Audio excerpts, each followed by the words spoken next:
दोस्तों, आज की कहानी है बहना। तुम हमारे घर के मामलों में ना ही पड़ो तो अच्छा है। दोस्तों, कहानी शुरू करने से पहले अगर हमारे चैनल को सब्सक्राइब नहीं किया हो तो कर लीजिए ताकि आपके पास पहुंचे हर नया वीडियो। आप लोग इस घर में कब तक रहने वाले ये पापा को बता देना, क्योंकि वह अब इस घर को किराए पर देने का सोच रहे। राशि ने अपने भाइयों से कहा, ये तो कोई बात नहीं हुई पापा, ऐसे कैसे कर सकते। इस घर पर हमारा भी हक है जब तक सैया रह सकते, और ऐसे भी तुम हमारे घर के मामलों में ना ही पढ़ो तो अच्छा। बड़े भाई ने कहा, मुझे कौन सा यहाँ रहना, यहाँ पर आप लोगों के रहने ना रहने से मुझे कोई फर्क पड़ता। मैं जो भी कर रही हूँ यहाँ कर रही हूँ अपने पापा के कहने पर। आप लोग जिस ना जल्दी हो यहाँ से अपने अपने घर चले जाए। हाथ जोड़ अपने दो बड़े भाइयों से कर रासू मुंह घुमा पापा के कमरे में चली गई। देखा तो पापा कमरे में बैठे रो रहे थे। पापा क्यों रो रहे, ऐसे तो आपकी तबीयत और बिगड़ जाएगी, प्लीज चुप हो जाइए। राशि आज अपने पापा को संभाल रही थी, जो कभी अपनी लाडली को संभाला करता था। बेटा, तेरी माँ को मैं नहीं बचा सका। इन लोगों ने जानबूझकर उसे मरना दिया। मैं हाथ जोड़कर कहता रहा, पैसे को बंद कर माँ को बड़े अस्पताल में दिखा दो, पर मेरी किसी ने ना सुनी। और देख बेचारी सल बसी पे कुछ भी ना कर पाया। भगवान मुझे कभी माफ नहीं करेंगे, पर अब मैंने भी सोच लिया, मेरा जो फैसला वो नहीं बदलेगा। कुछ फैसले जल्दबाजी में लिए जाते क्योंकि तब उनकी जरूरत ज्यादा होती है। मैं इन नालायक बेटों को इस घर में बर्दाश्त नहीं कर सकती।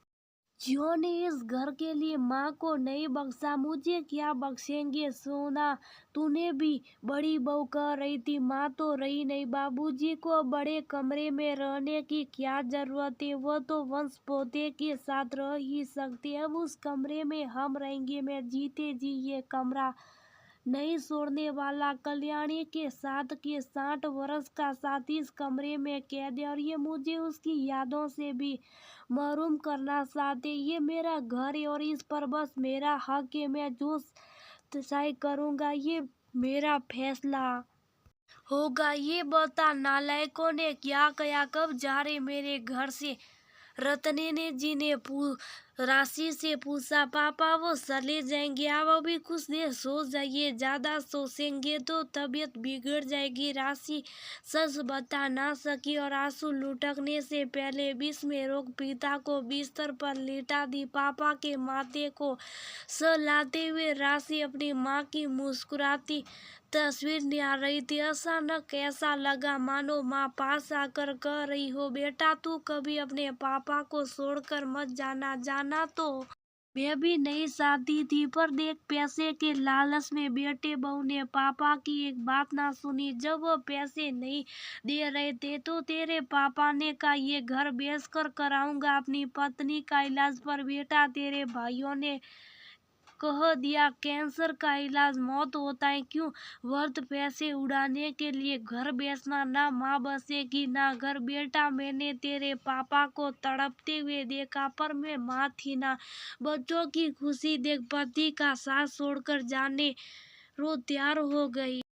बेटों की बात कर गई, मुझे जिंदगी से लड़ने की तैयारी में थी, पर मौत से हार गई। मेरी बेटी, तू मत साथ छोड़ना, अपने पापा का वादा कर, तू नहीं तो मुझे मुक्ति नहीं मिलेगी। राशि रोते रोते बस हाँ में सिर हिलाई और माँ आशीर्वाद देकर चली गई। पापा के लिए फैसला लेना अब आसान इसलिए था क्योंकि तब एक माँ उनका हाथ कोक दिया करती थी, पर अब जब वो ही नहीं रही तो बेटों के कर्तव्य से तकलीफ कहाँ से हो गई। माँ मरती रही पर बेटों की बात सुन वह इलाज करवाने से मना करती रही। शायद इसलिए वो चली गई। वक्त पर अच्छा इलाज हो जाता तो शायद वो बच जाता। रत्ने जी पत्नी का विषो तो पहले से झेल रहे थे, अब उन बच्चों के साथ रहना गवारा नहीं था जो अपनी माँ के इलाज के लिए ना पैसे दिए ना घर बेचने को तैयार हुए।